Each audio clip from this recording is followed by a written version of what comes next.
es A lo Gringo. Hola chicos, bienvenidos a Lo Gringo. Hoy estoy muy contento porque les traemos un personaje muy importante. Es un personaje bien particular porque nos va a aclarar muchas dudas sobre un programa que ha hecho parte no solo de mi generación, sino de muchas generaciones atrás. Este es el Chavo del Ocho. Si quieres conocer todas las curiosidades acerca de este gran programa y todo lo que hay detrás de Chespirito, no se pierdan la siguiente entrevista con este gran experto. Bienvenidos.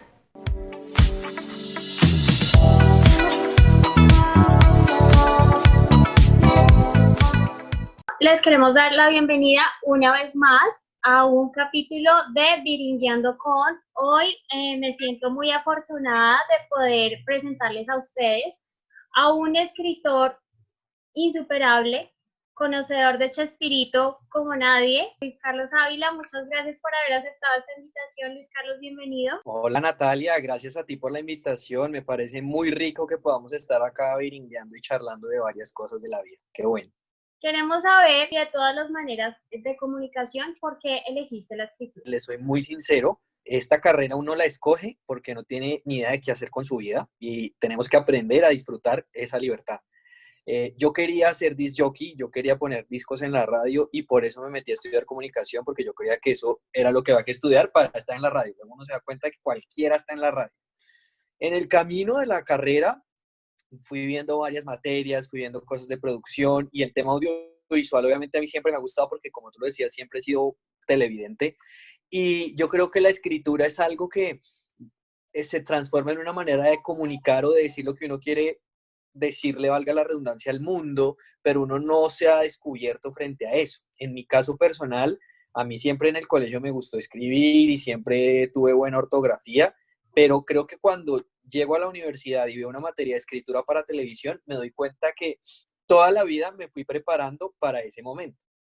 Es decir, hay una suma de tus dones, de tus talentos y de alguna u otra forma lo que necesitas es que alguien te encauce para saber qué es eso que tienes, qué es eso que te gusta y cómo todas las pistas estuvieron ahí, solo había era que unir los puntos. Entonces, el camino de escribir televisión o de escribir libretos, pues llega a mí por la universidad. Tuve un maestro que se llama Andrés Salgado que me encontró un poco el ritmo y me dijo, usted la puede hacer, hágale, y creyó en mí. Y pues yo me fui enrolando y obviamente le he ido haciendo y gracias a Dios esa ha sido como la mejor elección que he podido hacer profesionalmente hablando. Vamos a entrar en un hecho particular que sucedió en tu proceso de formación y que definitivamente cambió tu vida por completo, y fue el momento en el que tú ya inicias ya el proceso a finalizar tu carrera profesional y tienes que hacer la tesis de grado. ¿Qué pasó a partir de realizar esta tesis? Una de las cosas que yo defiendo mucho de la academia y en el caso de estudiar comunicación, creo que no debemos perder es la hondura que hay en la exigencia de las tesis. La gente ve la tesis como un requisito, una joda y fastidiosa y se quieren un poco desvincular rápido de la universidad entregando algo, pero no se dan cuenta que una tesis es una oportunidad de oro para que esa sea la primera experiencia laboral que uno puede llegar a tener. En mi caso personal, yo llegué a ese momento en el que había que escoger la tesis y yo dije, no tengo ni idea qué hacer, pero yo desde séptimo semestre, donde nosotros entregábamos la tesis obviamente para graduarnos de 10 semestres, pero desde séptimo teníamos una materia que era como proyecto profesional. El caso es que yo empecé a pensar en temas y un profesor me dio un gran consejo, que es lo que yo siempre vivo predicándole a toda la gente, y es no se mate escogiendo el tema de la tesis, porque sí, hágalo de algo que a usted le guste, de algo que a usted le apasione. Parece bobo, pero el estudiante promedio de comunicación social piensa que esto es un martirio y no que es un deleite. Cuando a mí me dijo eso ese man, yo dije, bueno, yo voy a buscar algo que a mí me guste y me apasione, porque además investigarlo va a ser un deleite y no va a ser una cosa hartísima de qué mamera este trabajo, qué mamera tal cosa, sino que era algo que a mí me iba a apasionar. Tuve varios temas, varias opciones, pero siempre en mi vida de televidente fui bastante seguidor de la vida y de la obra, por supuesto, de Roberto Gómez Bolaños. Entonces, yo me di cuenta que yo todavía, a mis 21 o 20 años que empecé a hacer la tesis, todavía pues veía mucho Chespirito y me parecía lo máximo y siempre había unas afinidades muy claras con los programas de él. La gente ve Chespirito, ve el Chavo, porque es como lo más popular y cuando somos niños y ya, pero luego llega un momento en el que nos parece una estupidez. A mí ese momento no me ha pasado todavía, yo sigo defendiendo y creo que es una genialidad de la era moderna. Lo que pasa es que yo lo empecé a ver desde el punto de vista académico y dije, el hecho de que esta vaina lleve más de 40 y ya vamos por casi los 50 años de estar al aire ininterrumpidamente no es una cosa gratuita, eso tiene que tener un fenómeno como programa de televisión y como pieza comunicativa que hay que entrar a mirar. Y entonces esa fue la primera pregunta que yo me hice, ¿qué tienen los programas de Roberto Gómez Bolaños que hacen que todavía estemos detrás de ellos y nos encante? Y en ese punto yo decía, ¿será el guión? Y claramente yo como guionista en formación empiezo a investigar, me empiezo a dar cuenta cómo fue el proceso creativo de Roberto Gómez Bolaños.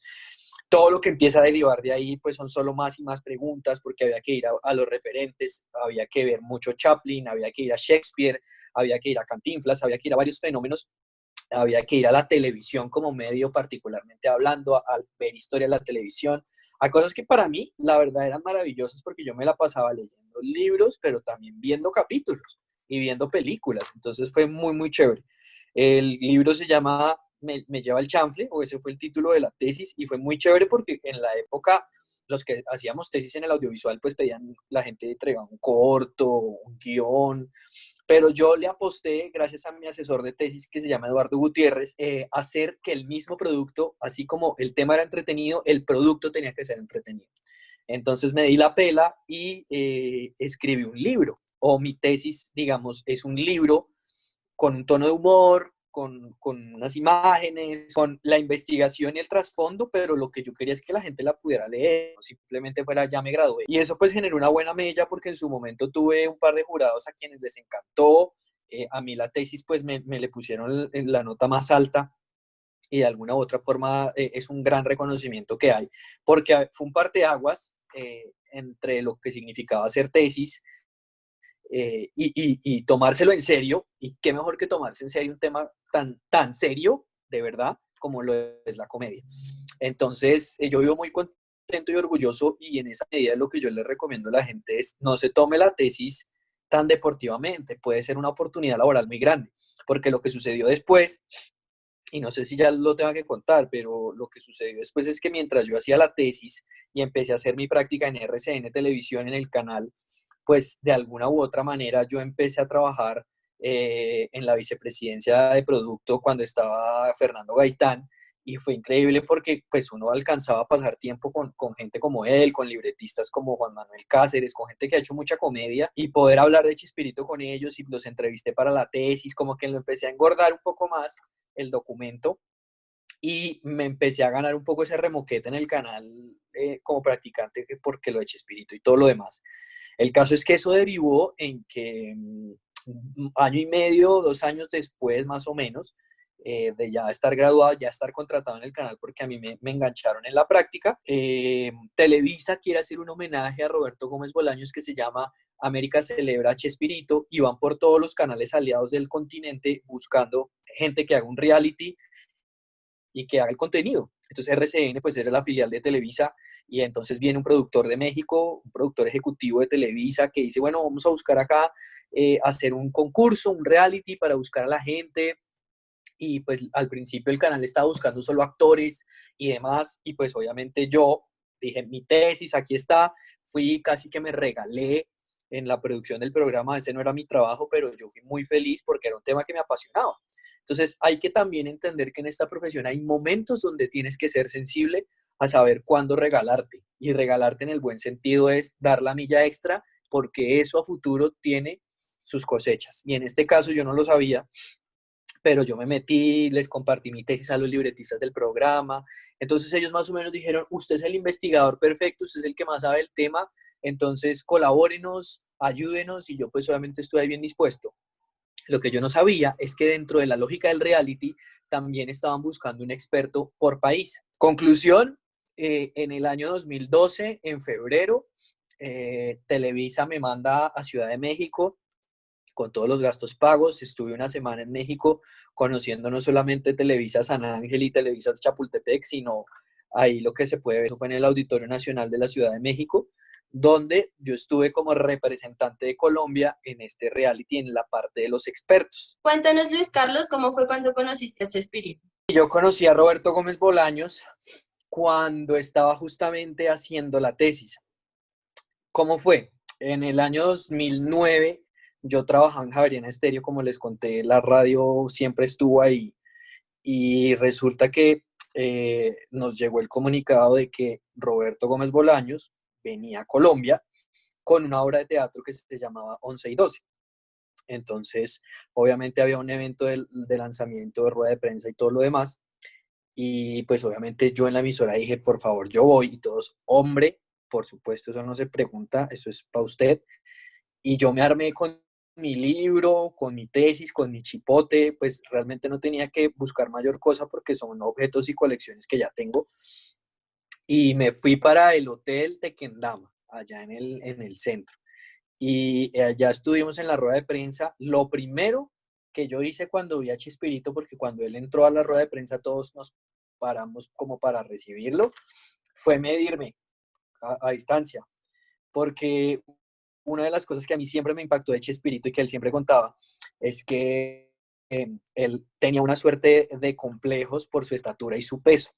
Él medía 1,60 y yo mido 1,60. Entonces yo toda la vida me quise medir con Chespirito en ese sentido, porque cuando tú empiezas a encontrar que hay conexiones muy personales en las vidas de las gentes a las que admiras, de alguna u otra manera eso te inspira. Y a mí me inspiró cuando yo leí la historia de él. Él también, al igual que en mi casa sucedió, un hogar donde los papás no estaban juntos. En el caso de él, pues porque el papá muere. Eran 3 hijos varones, igual que en mi casa.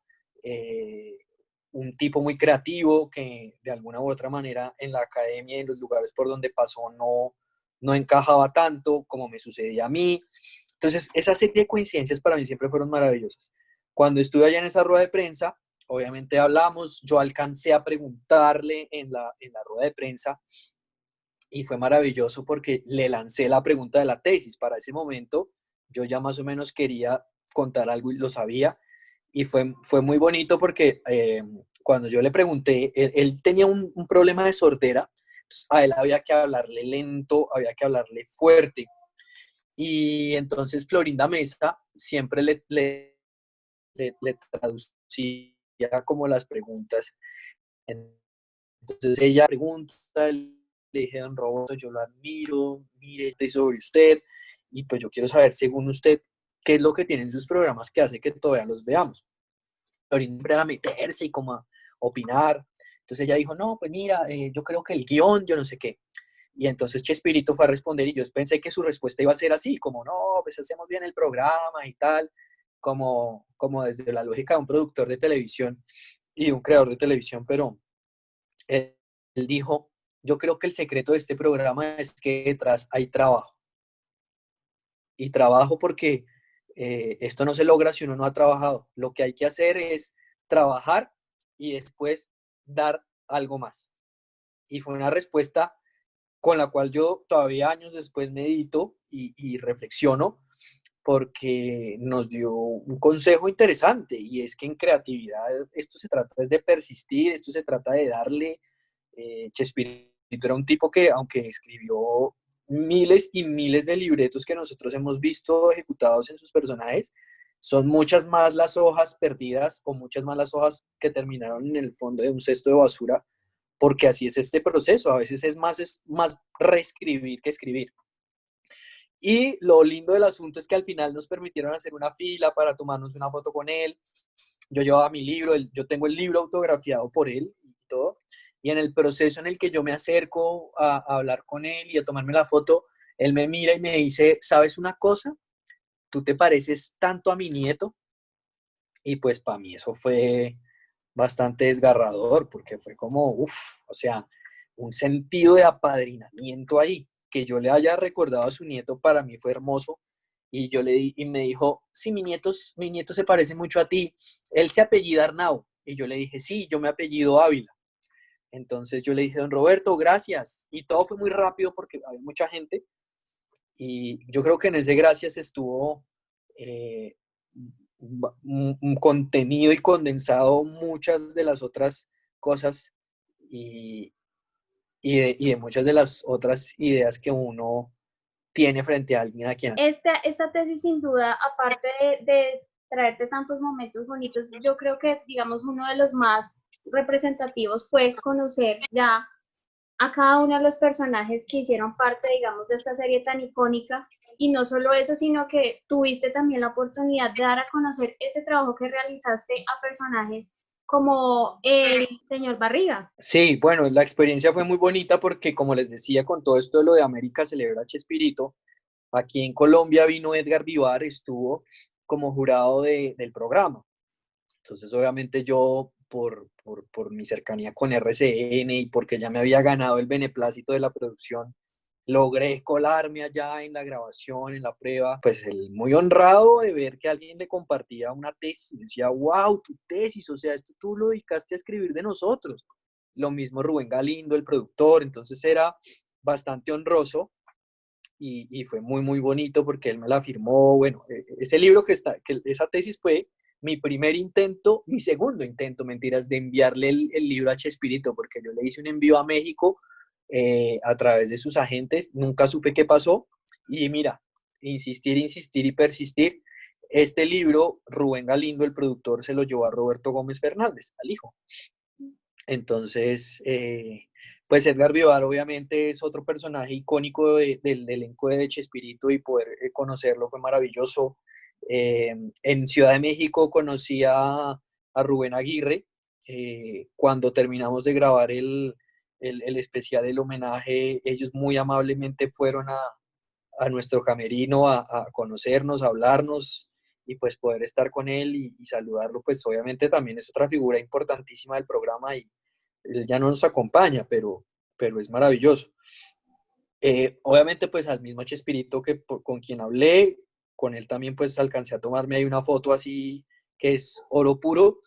Conocí a Florinda Mesa, pero pues con ella obviamente la cosa no fue tan significativa en la medida en que no hubo mucho tiempo.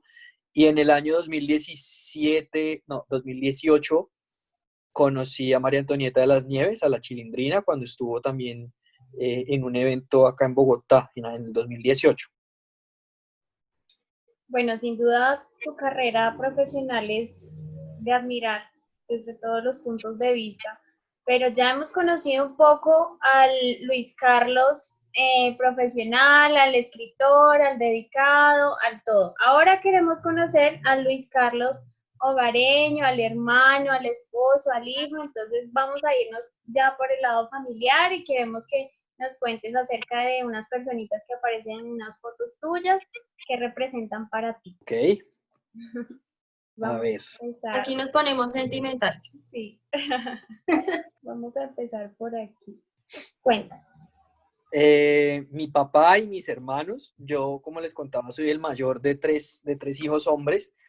Esa foto es especial porque fue en el matrimonio de mi hermano Diego, que es el segundo, y pues obviamente fue muy bonito porque coincidimos en la pinta de Sin Querer Queriendo y fue hasta chistoso, pero fue lindo porque cuando nosotros que de alguna u otra manera venimos de un hogar donde nuestros papás son separados, nuestros papás se separan hace ya más de 15, 16 años, cuando pues estábamos todos un tanto jóvenes. En medio de todo, nosotros los tres hemos crecido con la idea del matrimonio y sobre todo con la idea de la familia. Para nosotros la familia es fundamental, la familia es lo primero, la familia es lo que queda y en el matrimonio de mi hermano pues obviamente es un logro familiar de todos nosotros. Él ya lleva como un año de casado y pues creo que ahí estábamos un poco muy felices pues porque estaba uno de esos hitos familiares en el legado es cuando hay un casamiento y pues apostándole a construir familia, que me parece una de las causas más bellas y más nobles que hay. Claro. Y bueno, en esta oportunidad que estamos hablando, que fue el matrimonio de tu hermano, pues también rescatamos esta foto. Sí, quiero que nos hables de la persona que se encuentra aquí. ¿Quién es? Mi mamá es una mujer pues a la que obviamente nosotros admiramos y amamos mucho. Eh, pues naturalmente cuando se da un divorcio y una separación, pues eh, la tendencia, y nosotros hicimos parte de la tendencia, es que los hijos se quedan con la mamá, y contrario a lo que uno puede pensar en esos escenarios un tanto melodramáticos que vivimos como familia, yo siento que mi mamá ha sido una mujer muy sabia, mi mamá es una mujer que nos ha inculcado ese amor por la familia, y lo más importante, creo que la búsqueda de una vida espiritual que sostenga todas las otras áreas, la búsqueda de tener una relación con Dios, que desde mi punto de vista es lo que fundamenta al ser humano, y lo lleva a mejorar su carácter, a domar sus asperezas para tratar de cada día ser una mejor versión de uno mismo. Eso es lo que piensas de tu mamá. ¿Qué crees que tu mamá piensa de ti? Pues yo creo que mi mamá se siente muy orgullosa de mí porque yo desde muy chiquito he sido como un alma vieja, es decir, yo a muy temprana edad era muy consciente de muchas cosas de la vida, y eso obviamente me pone en un punto donde empecé a ser adulto muy niño en cuanto a la mentalidad, en cuanto a lo que significaban muchas cosas. Queremos comprobar si lo que nos dijiste acerca de lo que ella piensa sobre ti es cierto. Entonces vamos a ver este pequeño video que te han enviado con mucho cariño. Luisca, mi hijo mayor, inteligente, amoroso, creativo, feliz, siempre vive feliz, con un ingenio increíble. Es mi hijo amado con todo mi corazón. Gracias, Luisca, por enseñarme a ser mamá. Gracias por enseñarme cada día y por darme tantas cosas lindas que me das. Te amo con todo mi corazón. Eres el mejor regalo del mundo. Bueno, tus hermanos también. Gracias por enseñarles a ser lo que son. Gracias por vivir en nuestros corazones. Chao. Nos dimos cuenta que hay un favorito en la familia. Sí. Ay, eso sí no me lo esperaba, eso sí es sacado de la manga. También vamos a pasar a una parte muy importante porque como nos has dicho, a pesar de haber crecido en una familia diferente, en el sentido en el que tienen que vivir casi que en dos casas, una dualidad entre el papá y la mamá, ustedes han tomado la decisión de hacer una construcción diferente del matrimonio, ¿no? Para ustedes como hermanos, como bien nos lo contaste con tu hermano y ahora pues en tu propia vivencia, el matrimonio es algo fundamental para ustedes. ¿Cómo ha sido esta etapa para ti? Ha sido la mejor etapa de la vida. Yo voy a cumplir 3 años de casado, y gracias a Dios me casé con una mujer maravillosa porque ambos logramos desmontar el mito del amor romántico antes de ir al altar. La gente cree que tú te casas y todo es color de rosa, pero nosotros sabemos que no iba a ser así, porque somos dos seres humanos diferentes, con un capital cultural distinto, venimos de orígenes distintos, entonces sí o sí éramos responsables de limarnos los cachos antes de que la lucha fuese insoportable. Yo sí creo en el matrimonio porque creo que cuando tú te casas estás en camino de encontrar la mejor versión de ti mismo, y estás construyendo con alguien. Hay gente obviamente que en la actualidad no le tiene mucho amor al matrimonio, pero tiene que ver con un poco la experiencia personal de ver que este vínculo se ha un poco prostituido y se ha vuelto algo muy común, pero para mí realmente lo mejor de estar casado es poder construir con alguien, tener un compromiso de vida y hasta la muerte, que lo que hace es fundamentar y hacer que los días pasen mejores. ¿Qué es lo que más admiras de ella? ¿Qué es lo que más te gusta de tu esposo? En lo personal, el sentido del humor. Yo creo que hay unas cosas que la gente puede negociar para casarse, pero hay otras con las que yo no estaba dispuesto a negociar. Yo no podía pasar el resto de mi vida con alguien que no comprendiera los chistes o que no tuviera una sensibilidad hacia mi sentido del humor. Porque yo tengo amigos que están casados con esposas que no les entienden los chistes. Y yo digo, esto es infernal porque alguien como yo, de un temperamento pues sanguíneo, de alguna u otra manera todo el tiempo está buscando el chiste, está buscando el punch cómico, el remate, y dar con alguien, como decía Ginás en una entrevista, Rodolfo Ginás, que el amor es la danza de los cerebros. Cuando tú conoces a alguien con quien te identificas, tu cerebro baila con el de él. Y ahí es donde la oxitocina hace lo demás. A mí, María Paula me ha parecido que siempre ha sido una mujer muy inteligente, ha sido una mujer muy paciente, ella es muy diferente a mí, muy distinta, ella es muy prudente, ella es muy calmada, ella es callada, eh, yo soy todo lo contrario. Entonces, pensar en términos de alguien que es tan distinto a ti, pero que se hace tan necesario, creo que es fundamental. Yo admiro, además de su sentido del humor y su inteligencia, la manera en que cree en mí, porque cuando ella cree en mí, eso me impulsa a ser mejor. Entonces creo que dentro de esa lógica de un matrimonio que se nutre es desde algo que supera una causa más allá del apego y más allá del involucramiento emocional, sino que es un amor que permanece a través de la decisión diaria de estar. Ahora vamos a saber también qué es lo que ella piensa acerca Para mí de Luis Carlos es un genio loco, es un ser con un corazón maravilloso.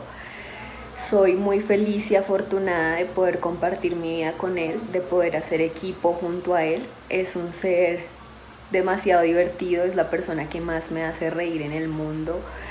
Es un hombre lleno de ideas, lleno de ocurrencias maravillosas.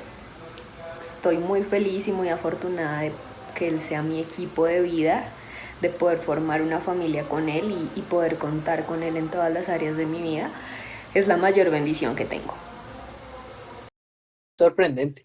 No lo que dijo, sino que salga en un video mi mamá y mi esposa me siento que me están haciendo la encerrona como en el programa de Suso cuando les ponen los videos para que lloren.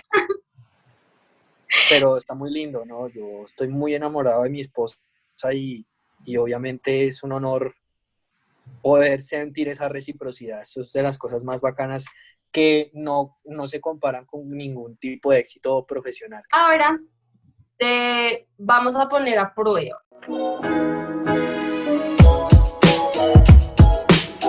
Vamos a realizar una serie de preguntas sobre, pues, Chespirito, sobre la serie, sobre algunos actores.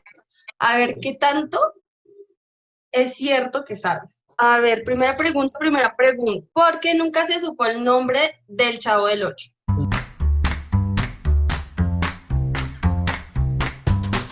Bueno, lo que pasa es que dentro de lo que Roberto Gómez Bolaños soñó para el Chavo, es que fuera un niño cualquiera, o sea, que el niño de México, de donde fuera, se viera un tanto ahí identificado. La decisión de no bautizarlo, de alguna manera, es esa, la universalización.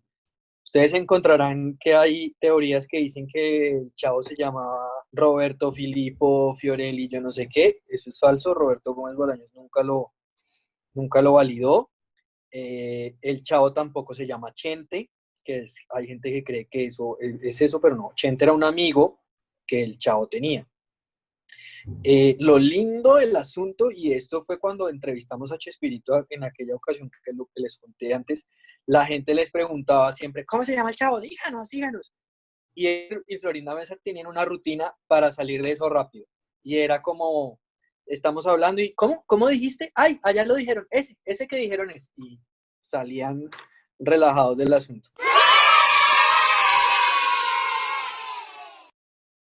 También se dice que digamos, en algunos capítulos de la serie, cuando intentaba decirlo, lo interrumpían siempre, ¿no? Entonces también por eso no se supo. Es un gag que siempre funcionó y estaba pensado para que así fuera. ¿Cuántos personajes realizó Roberto Gómez?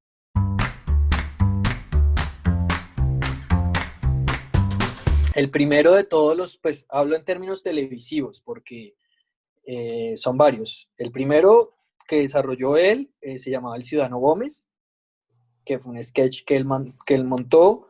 Luego en Los Supergenios de la Mesa Cuadrada hizo al Doctor Chapatín. En ese programa empezaron a hacer sketches con el Chapulín Colorado y con Chaparrón Bonaparte.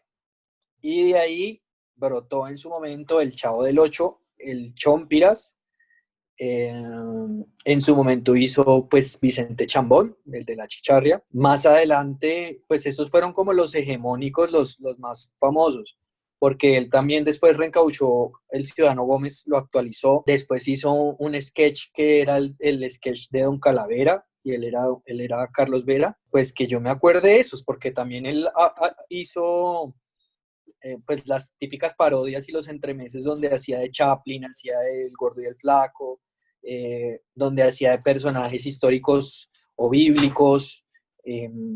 Digamos que todo va enmarcado en un programa de televariedades, pero sus creaciones obviamente más importantes son las que van asociadas con la...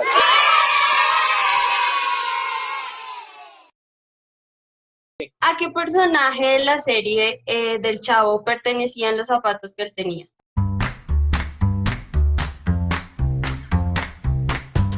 Y un capítulo cuando el Chavo llega a la vecindad, que es una cosa muy bella, porque está Don Ramón tomándole una foto a la Chilindrina, y el niño se atraviesa y el niño viene descalzo y chiquito y demás.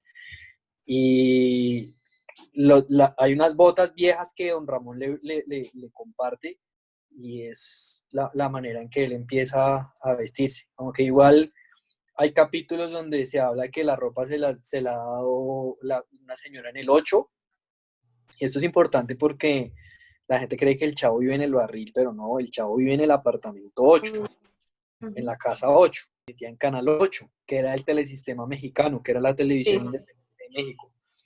Luego Televisa compra eso. Entonces ya no se podía llamar el Chavo del 8 porque Televisa tenía el Canal 2 o el Canal 5. Entonces ya no era lógico decir el Chavo del 2, el Chavo del 5, sino que Chespirito lo que hizo fue armar toda esta carantoña de, sí, obedeces a que él vivía en el apartamento 8, y ahí de hecho lo verbaliza. Sí, ahí respondiste a mi siguiente pregunta, entonces pues ya no te lo puedo hacer. Era en realidad dónde vivía el Chavo del 8. Unas Bueno. por otras.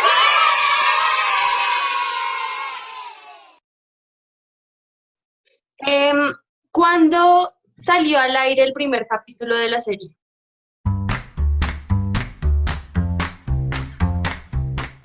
Los días se cumplieron, se cumple el aniversario, porque eso fue en un 21 de junio del 71.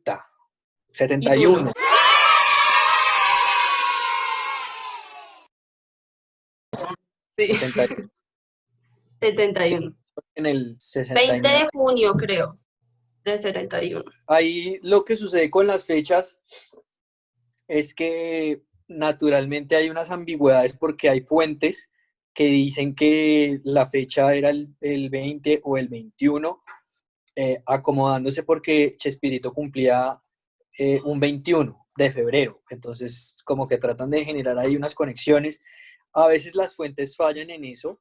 Es lo mismo que sucede con el capítulo de Acapulco, porque el capítulo de Acapulco, la gente dice que fue el último capítulo donde estuvo todo el elenco junto, y eso no es cierto, porque es que el capítulo de Acapulco se hizo en el año 77. Lo que pasa es que se emitió en el 78, y el 78 coincide con la salida de Carlos Villagrán y de Ramón Valdés del programa.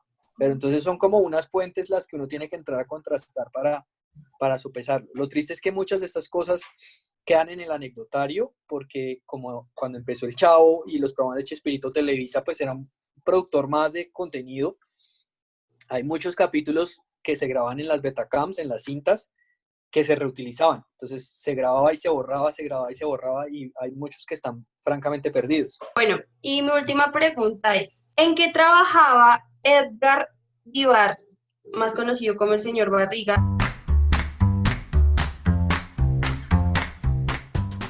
Él es médico de formación. Entonces, pues naturalmente él tiene una particularidad, y pues es un médico, pero sobre todo era muy histriónico, y por su peso se veía más viejo de lo que realmente era, porque uno ve al señor Barriga obeso y con bigote y es un señor, pero incluso él era bastante más joven que pues Chespirito, obviamente, porque Chespirito era muy, muy mayor que él, pero él sí era más joven de lo que aparentaba. Sin duda, entonces, has comprobado que en efecto eres un conocedor de Chespirito y pues nada, te agradecemos por todos esos buenos datos que yo sé que la mayoría que van a ver nuestro programa no sabían y también por haber compartido todas tus experiencias tan bonitas que has tenido a través de un trabajo, todas las lecciones que nos has transmitido a través de tu experiencia profesional. Queremos agradecerte por este espacio, por haber estado con nosotros viringueando un ratico. Por acá, bienvenido siempre y te deseamos lo mejor y nuevamente muchísimas gracias. No, gracias a ustedes, tanto a Natalia como a Juliana y a la gente que está detrás de este programa. Hombre, qué chévere tener estos espacios. Gracias a ustedes por esas lindas sorpresas que me han brindado. Creo que lo que nos queda de todo esto es cada uno tiene que elaborar su experiencia y su vida y darle con mucha pasión y escoger cosas que nos apasionen, nos asegurará que vamos a vivir también haciendo lo que nos gusta. Hay que hacer sacrificios, no se puede romantizar, la verdad, el hacer carrera en un medio de comunicación ni las diferentes maneras que se han naturalizado el asunto de pagar el derecho de piso, pero yo sí creo que lo que siembras lo cosechas y eso me sostiene. De nuevo, muchísimas gracias, Luis, por haber estado aquí con nosotros, por aceptar nuestra invitación. Gracias a ustedes por todo. Ha sido un gusto enorme, te deseamos lo mejor del mundo, un abrazo gigante y hasta la próxima. Estamos en contacto. Un abrazo a todos. Y no olvides suscribirte a nuestros canales.